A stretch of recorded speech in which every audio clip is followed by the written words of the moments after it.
भारतीय राजनीति के जीवंत परिदृश्य में लोकतंत्र का उत्सव मनाने की तैयारियां चल रही हैं। एनडीए बनाम इंडिया गठबंधन, जिसके केंद्र में 10 साल से प्रधानमंत्री रहे नरेंद्र मोदी हैं, जिन्हें आम जनता व्यापक रूप से एक दूरदृष्टि वाला नेता मानती है और एक ईमानदार नेता मानती है।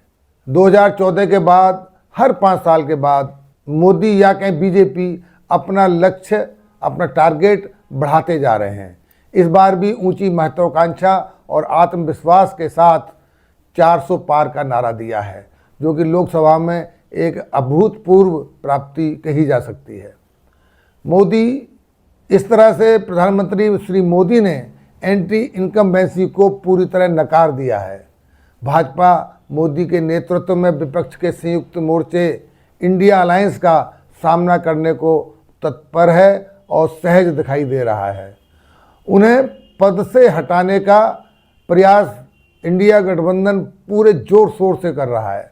भाजपा और विपक्षी दलों के इस संघर्ष को एक श्रृंखला के रूप में हम प्रस्तुत करने का प्रयास करते हैं और शुरुआत में हम भारत के पूर्वी छोर पे बसा राज्य वेस्ट बंगाल से हम अपने इस एनालिसिस को चालू करते हैं।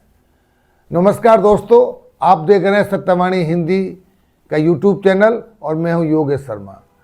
आगे बढ़ने से पहले मैं आपसे एक अनुरोध करता हूं कि चैनल को सब्सक्राइब करें और लाइक करें और हमारे साथ जुड़ें, क्योंकि हम इस राजनीतिक पेचीदगियों में देखेंगे कि वेस्ट बंगाल और भारत के अन्य प्रदेशों में 2024 के आम चुनावों की क्या तस्वीर उभर कर आने वाली है।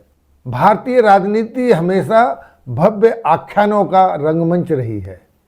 आरोप प्रत्यारोप का भीषण दौर चल रहा है और एनडीए और इंडिया गठबंधन के बीच की लड़ाई भी इस नाटक का एक प्रतीक बन चुकी है। एक तरफ हमारे पास राष्ट्रीय जनतांत्रिक गठबंधन है, जिसको एनडीए के नाम से जानते हैं, जो भारतीय जनता पार्टी के नेतृत्व वाला है और प्रधानमंत्री नरेंद्र मोदी की गारंटी के नाम पर इलेक्शन लड़ा जाता है।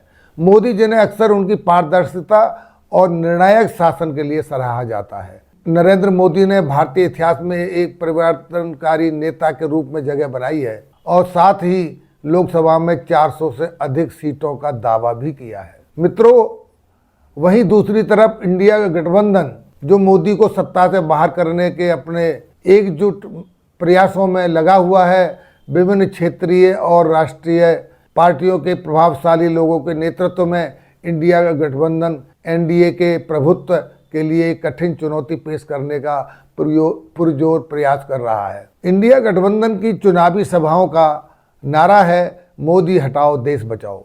जैसे जैसे चुनावी युद्ध का मैदान गर्म होता जा रहा है, बयानबाजी तेज होती जा रही है, वैसे वैसे ही सभी दल अपना अपना भविष्य साधने की जुगत में भी लगे हुए हैं।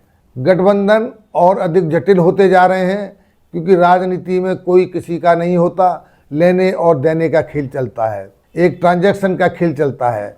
गठबंधन में भी कोई मित्र नहीं होता, बल्कि सभी प्रतिद्वंदी ही होते हैं। ममता बनर्जी कम्युनिस्ट को बंगाल में प्रवेश होने देना नहीं चाहती, जबकि सीपीएम और टीएमसी दोनों ही इंडिया अलायंस के घटक दल हैं।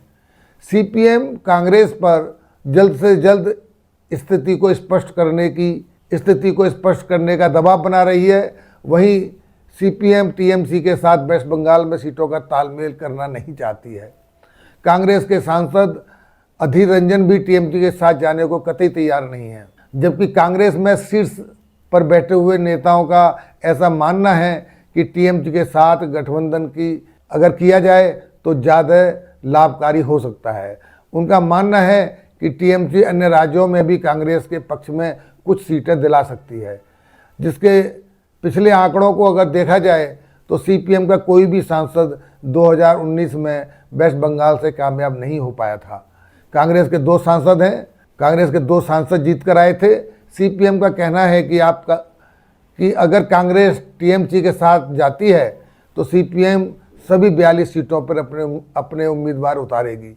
दोनों में से कोई भी स्थिति बने, यह तो तय है कि टीएमसी और सीपीएम एक साथ नहीं आ सकते।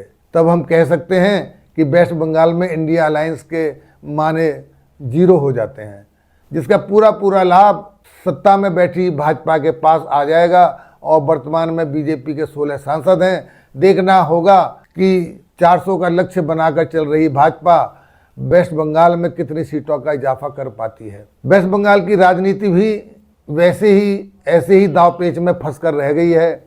उधर टीएमसी कांग्रेस को अभी समय दे नहीं पा रही है। भारतीय राजनीति में तेजी से निरंतर परिवर्तन हो रहे हैं। दलीय स्थिति को आप तक पहुंचाने का हम प्रयास कर रहे हैं, जिसके लिए आप हमारी यात्रा में हमारे साथ जुड़े हुए हैं। टीएमसी आखिर तक कांग्रेस को लटकाए रखना चाहती है, और याद रहें, जितना कांग्रेस को टीएमसी लटका कर रखेगी, स्थिति स्पष्ट न होने देगी, उतना ही कांग्रेस का और सीपीएम का नाता जो बन सकता है वो टूटता जाएगा। और यही ममता बनर्जी की एक चाल है। आपसे अनुरोध है कि चैनल को लाइक करें, शेयर करें और सब्सक्राइब करना न भूलें, तथा कमेंट सेक्शन में अपने कमेंट्स करना जारी रखें। धन्यवाद।